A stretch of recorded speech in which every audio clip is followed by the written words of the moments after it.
Resaka soa dia valia. Nday ilay retsy e. Voalohany aloha mikasika ny fitondrana. Ity fitondrana ity dia tady ho fitondrana manaonao foana, tsy maka lesona mitovy amin'ny teo aloha ihany.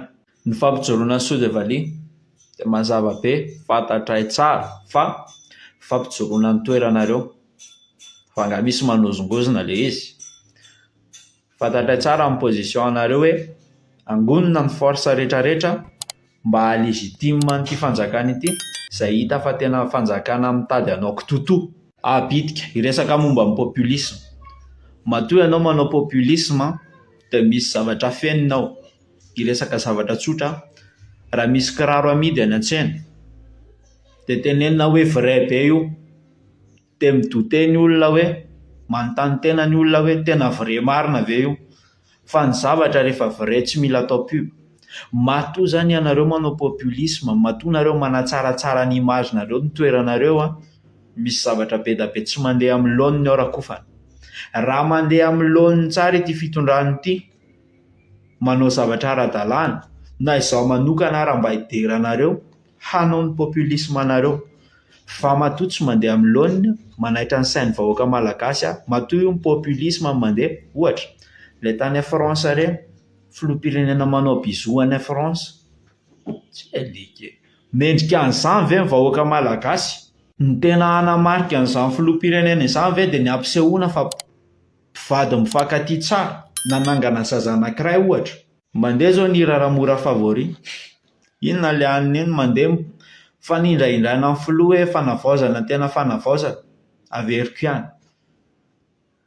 Ny asa no ataovy mipoapoaka midera anareo, fa tsy ny tenanareo aloha ny deraina voalohany, avy eo ny asa, avy eo zara fa izy.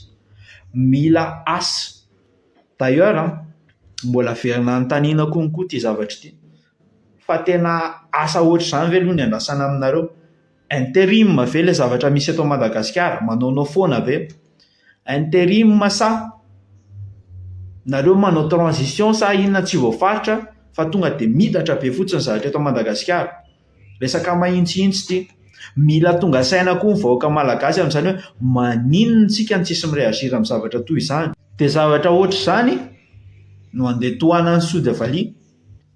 Tsy haiko aloha, fa izaho aloha mahita fa misy zavatra tokony tsy mbola maika hijabahana ao. Ny resaka culte de personnalité dia ohatran'ireny ataon'ireny hoe za anaovako ny tenue miaramila rehefa zao dia zao, za olona mpiandry ohatran'ilay natsoina daholo.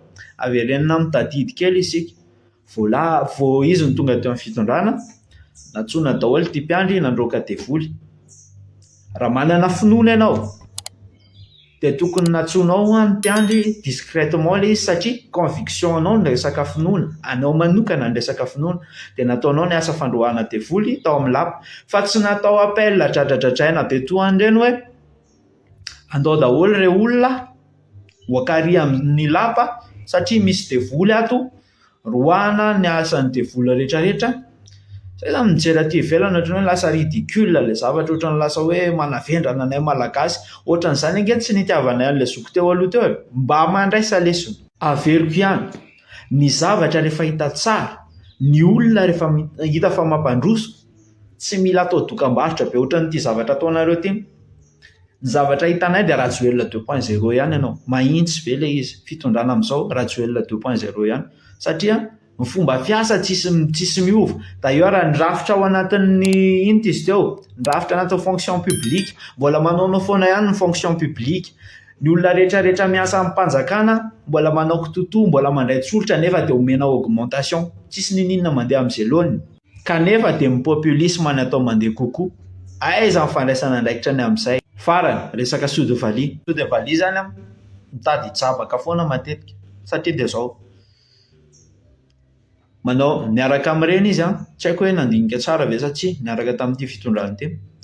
À tout moment nefa ity fitondrana ity mety ho rava, mety hirodana, mety be da be ny erreur ao ataony, dia ny image ny soa dia valia dia ho potika miaraka amin'izay. Aiza ho aiza izy mikasika an'izay zavatra izay. Faharoa, misafishezy miaraka amin'ny Koufali Daya Za aloha tsy manana ninina ho tenenina mikasika ny kofalidaya fa mifantatro dia zao. Raha olona madio izy na za koa ary mba maniry hoe mba hiara-iasa aminazy. Fa io tsy misy marina izay tsy seho ary tsisy zavatra ho afen'ny fotoana zany fa ao aorianao iseho daholo hoe zao marina mikasika n'ity olona anankiray ity. Dia raha mipoitra izay zavatra izay ka diso ilay olona niarahanao misafisy gauche à droite ity mbola ampianao miaraka amin'ity fitondram-panjakana makany andafy dia nahoana ny toeranao? Tsy bonne idée zany indray ny amiko. Après décision-n'izy sy ny fanjakana iny anazy ny azy. Za tsy mialina, za tsy manino, mandeha foana izay ataonareo ao. Fa misy an'izay contrainte betsabetsaka izay tokony jerena. Ny vahoaka malagasy koa tsy maintsy mahita tenenina foana. Na ho razena ny volonao, n'inona zavatra ataonao tsy maintsy mahita tenenina.